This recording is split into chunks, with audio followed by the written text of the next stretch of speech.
Hello everyone, this is Shadow Dragon back with another episode of DC Universe Online. So, do you think you know everything about the vault? Stay tuned for some tips. Okay, so you've been running the vault for pretty much since day one, or at least day two. But there, believe it or not, there's actually some stuff to break down inside there. And I've stacked up a whole bunch of vault tickets. Let's see what she has. So I've got 43 of them. I don't even remember how I got all of those, but some of them were through like promotions, gifts. I never bought any of them because I don't know, I just don't want to spend on something that you can do in game.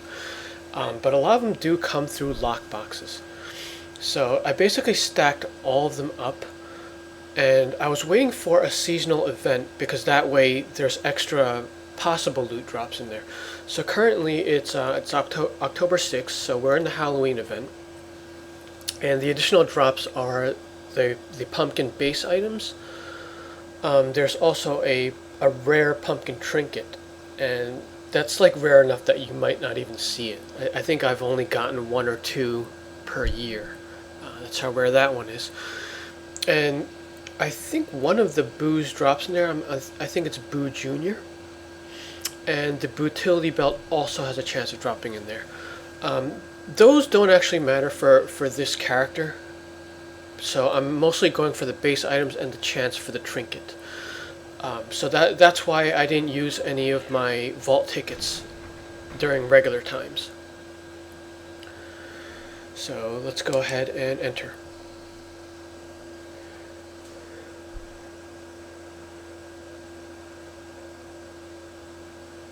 So the vault you want to run daily anyway, because you're going to get the mark, the scaling gear for salvage, and there's also the nth metal.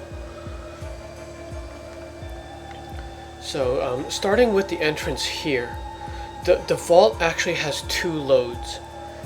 The moment I cross that entrance, it's going to drop the gifts from the first half of the room. Welcome one and all to Joker's Room of Fun, Mayhem and Prizes. What it will be? Something to flatten your opponents? Or just some useless crap? Who knows? You pays your money and you takes your chances. Break the presents and get your prizes. Now notice that the other half of the room doesn't drop the gifts until you cross this line here. So that's the second load. Now what I also want to point out is any of the gifts on this side aren't going to contain like the important items, but they still might drop like the seasonal stuff, and then there's like the random vault styles. But when we walk over here to the entrance, see this gift here? The one that's closest to the entrance is the nth metal. Let me just try to pop that one. So you see, we get the... Oh, I don't have the UI on. But you can see that I got the nth metal out of that one. And then the one, like just basically one step away from that one, that's going to be the gear and the mark. And I got the utility belt. And the rest of the ones around it are just random items also.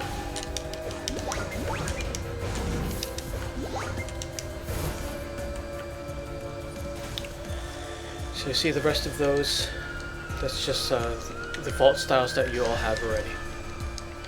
So just delete those.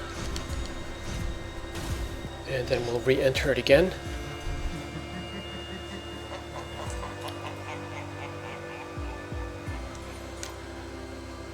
So we'll take a look at the drops again.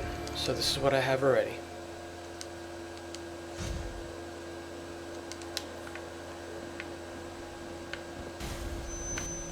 Welcome one and all to the first half of the room. Fun, mayhem and prizes. What will it be? Something to flatten your opponents? Or just some useless crap? Who knows?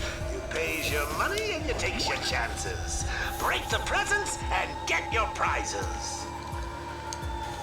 So yep, it's just the common style. Only one drop there. And you are also getting money from some of these. It's just pretty much chump change, but if you're a non-member, like it actually does help out.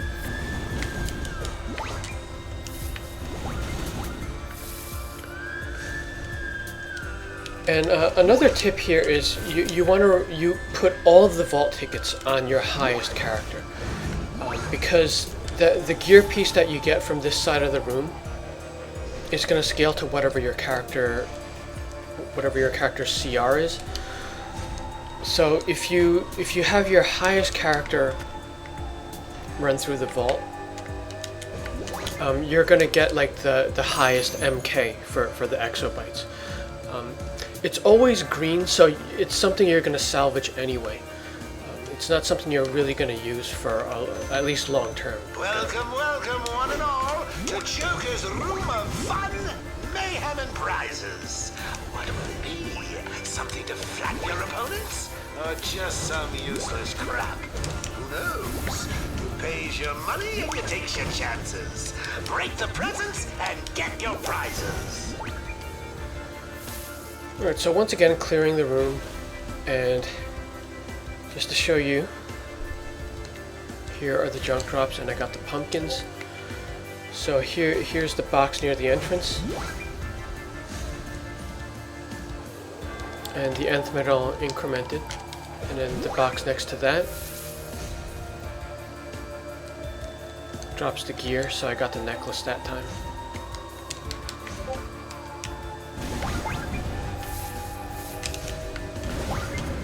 And those two items are always the same, no matter like what theme the vault has. The theme though like could change the physics of the way the boxes drop, but in general, the nth metal one will drop closest to the entrance, and then like just next to it will be the gear and mark one. Now that's sort of, it's kind of important because, like, if you're someone like me that has a ton of characters and you're on a day where you're pressed for time, like I'll just run through, trigger the drops on this side of the room and just pop those two boxes, and then, you know, queue up for my next thing. Because it could be the difference of like, you know, like 5 seconds compared to 1 minute, and if you're doing that on like 20 tunes, it does add up. So that's why I think these two boxes are important to note. And of course you'll only want to do that on characters that have like all the vault styles and the rare items. You will typically have all the vault styles, like if you're high tiered already, but some of the vault items are kind of rare. Like the super rares are the Kryptonian trinket, and there's an OMAC trinket. Like those, like if you ran a character every day through the vault, you'll probably see those maybe once a year. The styles, you'll pretty much see all of them except for a few rare sharpshooter pieces. Some people tend to get stuck on the back, some people tend to get stuck on the pants. But that's what sharpshooter is kind of known for, like having those rare drops in the vault. But in reality, I actually think one of the checkmate ones gets stuck more. Like I actually have more characters get stuck on one of the checkmate styles more often than sharpshooter.